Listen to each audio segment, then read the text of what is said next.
ये बताइए हमारे दर्शकों को, क्या वास्तव में शी जिनपिंग के साथ बातचीत की कोई प्लानिंग है, उसको लेकर तैयारी है? क्या बड़ी खबर जो हमारे दर्शकों तक आप पहुंचाना चाहेंगे? रूस में क्या मुलाकात संभव है और 2 सालों के बाद क्या बातचीत हो सकती है दोनों के बीच?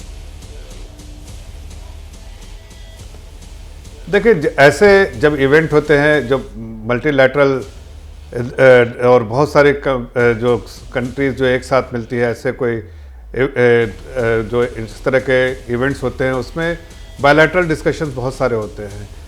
लीडर्स दोनों कंट्रीज़ के मिलते हैं और अलग अलग लीडर्स, जैसे प्रधानमंत्री जी ने भी अपने ट्वीट में कहा है कि हम बहुत सारे लीडर्स से मिलेंगे।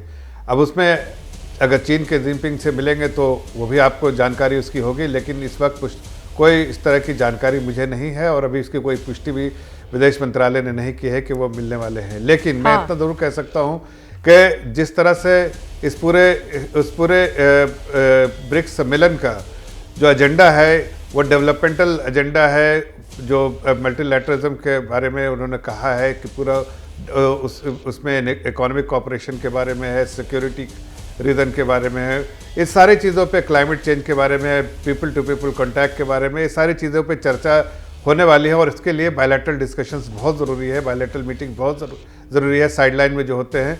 और मुझे उम्मीद करनी चाहिए और हम सभी भारतीयों को उम्मीद करनी चाहिए कि इसमें जिस तरह से प्रधानमंत्री जी ने पिछले 10-11 सालों में जो फॉरेन पॉलिसी जिस तरह से अपनाई है, जिस तरह उसको फॉलो किया है, उसमें अपने देश के हितों की रक्षा की है और दुनिया में अपना पक्ष जो है मनवाया है। इसलिए अगर कभी ऐसी मीटिंग हुई तो वो भी मीटिंग उसी अंडरस्टैंडिंग के साथ हुए कि देश का जो हितों की रक्षा करने के लिए प्रधानमंत्री जी जैसे बहुत सारे लीडर्स से मिलते हैं, अगर वैसी बात बनी यहाँ तो वो भी मीटिंग होगी तो उसी दायरे के अंदर जरूर होगी। इसके पहले कि मैं अपने रक्षा विशेषज्ञों के पास जाऊं, आशुतोष जी से जल्दी से एक टिप्पणी मैं ले लेना चाहूंगी।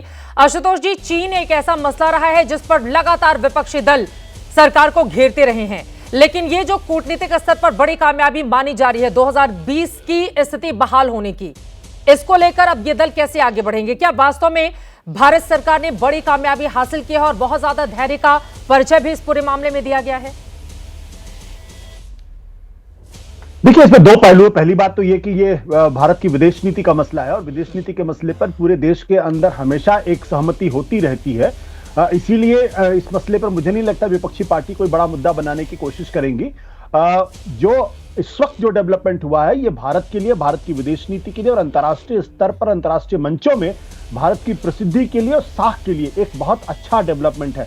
लेकिन एक बात हमें बिल्कुल नहीं भूलना चाहिए कि चीन वो देश है जिस पर आप कभी भी भरोसा नहीं कर सकते। पंडित जवाहरलाल नेहरू ने चीन के ऊपर भरोसा किया, पंचशील की बात की, हिंदी चीनी भाई भाई की बातें हुई, लेकिन उसके बाद चीन ने किस तरीके से भारत के ऊपर हमला किया, पंडित जवाहरलाल नेहरू के साथ साथ पूरे देश के साथ धोखा दिया और भारत को 1962 की लड़ाई देखनी पड़ी थी। उसके बाद भी कई ऐसे मौके आए हैं जब चीन के साथ बॉर्डर पर हमारे झगड़े होते रहे हैं।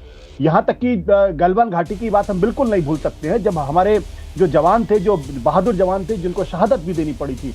तो इसलिए जो कुछ इस वक्त है चीन के साथ दोस्ती, वो ठीक है, होनी भी चाहिए, क्यों नहीं होनी चाहिए। वो हमारा पड़ोसी मुल्क है और पड़ोसियों के साथ हमें अपना रिश्ता बेहतर रखने की कोशिश करनी चाहिए, कम से कम अपने स्तर पर कोई गलती नहीं करनी चाहिए। लेकिन इसके लिए भारत को 2 स्तर पर लगातार अपनी तैयारी को रखना पड़ेगा। एक राजनयिक स्तर पर, यानी डिप्लोमेटिक स्तर पर, दूसरा मिलिट्री के लेवल पर भी, और तीसरा इंटेलिजेंस के लेवल पर भी भारत को हमेशा सतर्क रहना पड़ा। ऐसा अचानक ना हो कि एक दिन पता चले कि चीन फिर भारत की जमीन पर घुसने की हिमाकत कर रहा है और हम रंगे हाथ और हम जो है वी आर कॉट अनअवेयर हो जाएं। तो चीन के साथ मैं ये नहीं कहता हूं कि आप दोस्ती करिए, लेकिन एक वर्किंग फंक्शनिंग रिलेशनशिप होनी चाहिए, एक मिनिमम ट्रस्ट एक दूसरे के प्रति होना चाहिए। बिल्कुल, यही भारत के हित में भी है और यही चीन के हित में। ये बड़ी बातें आपने कही है। पक्ष में नहीं हूं जो बार बार चीन को बिल्कुल राजनीति के मैदान में लाकर चीन के जरिए अपना फायदा पहुंचाने की कोशिश करते हैं। बिल्कुल, ये बड़ी बात आपकी ओर से कही गई है। दीपक वोहरा जी, क्या सकारात्मक संदेश इस बात के रूस से मिलते हुए दिखाई दे रहे हैं कि दोनों के बीच मुलाकात होगी, और अगर मुलाकात होगी तो क्या बात हो सकती है? आभारी हूँ मैम, जब भी आपके साथ आपके चैनल पर होता हूँ मुझे बहुत कुछ सीखने को मिलता है। आपने 3 वरिष्ठ फौजियों को बुला रखा है, मेरा क्या काम है यहाँ पर, इनकी तो जानकारी मुझसे कहीं ज़्यादा है, मेजर जनरल साहब, लेफ्टिनेंट जनरल साहब की। आपने जिक्र किया है भारत और चीन के द्विपक्षीय संवाद। ये जो खबर अभी आई है ब्रिक्स समिट से पहले, ये काफ़ी लोग इसके बारे में बातचीत कर रहे हैं, लेकिन मेन पर्पस प्राइम मिनिस्टर का ना हम भूलें कजान जाने का ब्रिक्स समिट था और द्विपक्षीय संबंध जो हमारे रूस के साथ है। पहले दिन उनकी बायलैटरल मीटिंग हुई है व्लादिमीर पुतिन के साथ और फिर उसके बाद ब्रिक्स समिट। मैम एक चीज़ बताऊं, मेरा नाम दीपक है और दीपक रोशनी देता है। मैं आपको बताना चाहता हूं व्लादिमीर नाम का मतलब क्या होता है, जो बहुत अच्छा नेता हो, जो वर्ल्ड का रूलर हो। और नरेंद्र का क्या नारा, जो इंसान होता है, Indira just ruler, a powerful ruler, a great ruler, दोनों के नाम बिल्कुल उनके मीनिंग सेम है। और इनकी जो बॉडी लैंग्वेज आज मैं देख रहा था, जैसे व्लादिमीर पुतिन उनकी तरफ देख जैसे किसी बड़े भाई की तरफ देख रहे हो, तो लगता है कि उनका आपस में जो संबंध है ये दुनिया भी देख के खुश होगी कि ये दो देश हैं। मैम एक चीन के बारे में मैं बता देता हूँ, एक रूसी मुहावरा है और मैं आपको उसको बताता हूँ वो क्या है।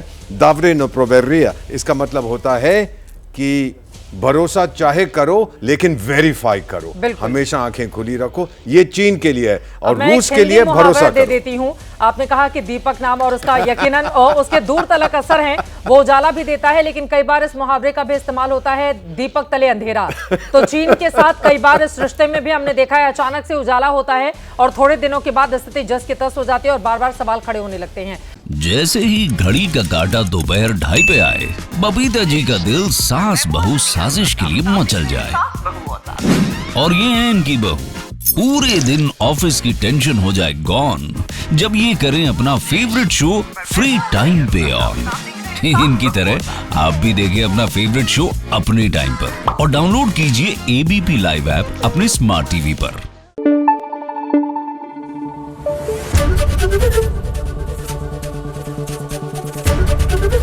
एबीपी न्यूज आपको रखे आगे।